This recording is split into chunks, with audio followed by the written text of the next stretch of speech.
Ladies and gentlemen, today we have a bunch of news to go over. We have some new games leaking out, we have some Legend of Zelda news, and maybe new Joy-Cons are on the way? Let's just go and get right into this video. So today I found a bunch of news, and I wasn't sure which thing I should report on, so let's just go over all of it. Before we get started, if you could hit a like and subscribe, it would truly mean the world to me. We are officially counting down to 10,000 subscribers now. Thank you so much for the support, and let's go and get right into it. So I was reading an article, I think today or yesterday, that those lawsuits against Nintendo for Joy-Con drift were finally about to be dismissed. And it's kind of crazy, I didn't know that court case was still going on because it's been multiple years at this point. I didn't know if it was going to be a class action lawsuit where everybody who bought bad Joy-Cons was going to get like $10 or something, or I just didn't know how it was going to play out. But I honestly didn't think it was just going to be flat out dismissed, and that seems to be the case. And I wonder if they dismissed it because Nintendo said, look, that will no longer happen, or we have new Joy-Cons coming, or that technology is now outdated, so it's kind of pointless.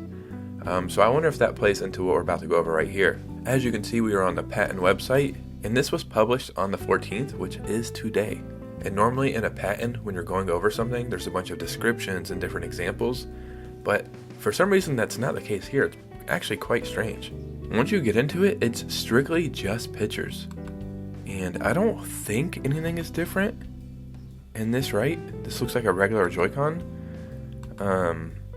Maybe you can see something that I just don't see, but these are regular Joy-Cons. The Switch 2 Joy-Cons are supposed to be magnetic, or they would clip on. As far as I know, that's the exact Joy-Con that we have right now.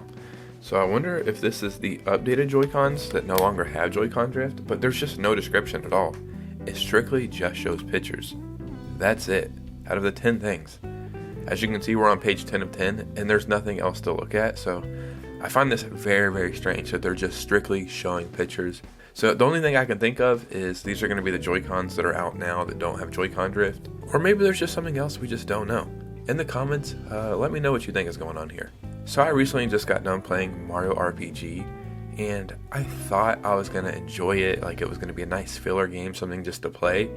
I absolutely freaking love that game. It was only 10 hours long, so it's relatively short, but the graphics were so beautiful, the gameplay was absolutely perfect, and I couldn't find a flaw in the entire game. And I'm very happy that Nintendo is going back and making all these RPGs, like now we have Paper Mario the Thousand Year Door coming back, and a game that I wish that they would make is Mario and Luigi Superstar Saga. I believe this was on the DS maybe, or Game Boy. I think it was on the Game Boy Advance actually. A great game, definitely should be coming back. And pretty much any game that we can get starring Mario and Luigi, that's a good game. And there's a couple different ways this could go. But first, let's look at this leak right here. This is coming from Nash Weedle over on Twitter. Leak Express Mini. Mario and Luigi are coming back. Maybe not as we would all expect, but there is a title in development that includes the name of two plumbers. It seems it would be advanced and could be announced in this fiscal year. The Switch 2 is supposed to be announced within this fiscal year. And I'm sure this is Japan's fiscal year, which ends in March, but pretty interesting timing, I guess.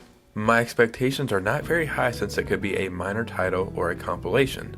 The possibility of Mario and Luigi Party were rumored a long time ago, but nothing more was known. Mario and Luigi Party, so like Mario Party, the only reason I think that might be a possibility is Midori leaked out that there was a game with the codename Banquet in development, and the last Mario Party's codename was Buffet, so Buffet and Banquet. Kind of seems like it would be Mario Party there, so Mario and Luigi Party, that is a possibility, I guess. I would like a new title in the saga, but I wouldn't mind a compilation either. With the trend that they're going with, like they remade Mario RPG, which was a Super Nintendo game. They remade Paper Mario Thousand Year Door, which was a GameCube game.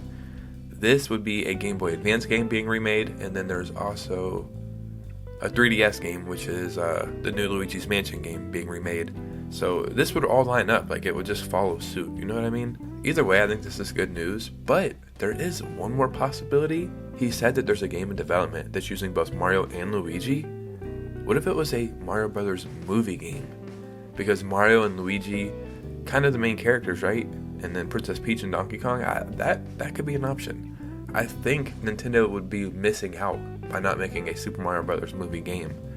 That's just wishful thinking, but it would be cool, right? And then quickly before we get out of here, a little bit of Legend of Zelda news, because why not? I'm pretty sure like 2 months ago or something I reported that there was a Legend of Zelda Great Deku Tree Lego set being made, and then there was supposedly an Ocarina of Time remaster happening as well, and that would just line up, right? Like Great Deku Tree Lego set, use that to promote the Ocarina of Time remaster, and then here's an update on that Lego set. A few days ago, Lego leaker Brick Clicker posted some alleged details about the supposed Lego Zelda Great Deku Tree set on Instagram. Aside from backing up past rumors of the set containing 2,500 pieces and reportedly releasing in September, this newest leak hints that owners will be able to swap out leaves to change trees from its older incarnation in Ocarina of Time to the newer version from Breath of the Wild. That is absolutely amazing. What a great thing to think about. I'm not even a big Lego fan, but I think that is such a smart idea. 4 Lego minifigures are also said to be included. Classic Link, presumably his adult self from Ocarina of Time, Young Link, Breath of the Wild Link, and Breath of the Wild Zelda. Very, very cool. I'll probably buy a couple of those minifigures just to put on the shelf behind me, but that is a really neat idea. But it's timing, right? It's all about timing. They could do an Ocarina of Time remaster, and there's supposedly a Breath of the Wild upscaled version for the Switch 2 coming out. So you release a Lego set that has to do with both of those games? Maybe I just have a tinfoil hat on right now, but I don't know. It seems like a conspiracy that could actually happen. Ladies and gentlemen, what do you think about all this information? Do we need new Joy-Cons this late in the Switch's life? A new Mario and Luigi game? Sounds good to me. And are you a fan of Legos? Let me know down below. Follow me on Twitter and Instagram if you could. I'd really appreciate a follow. And you guys know me, I'll see you soon with a new video. Peace out.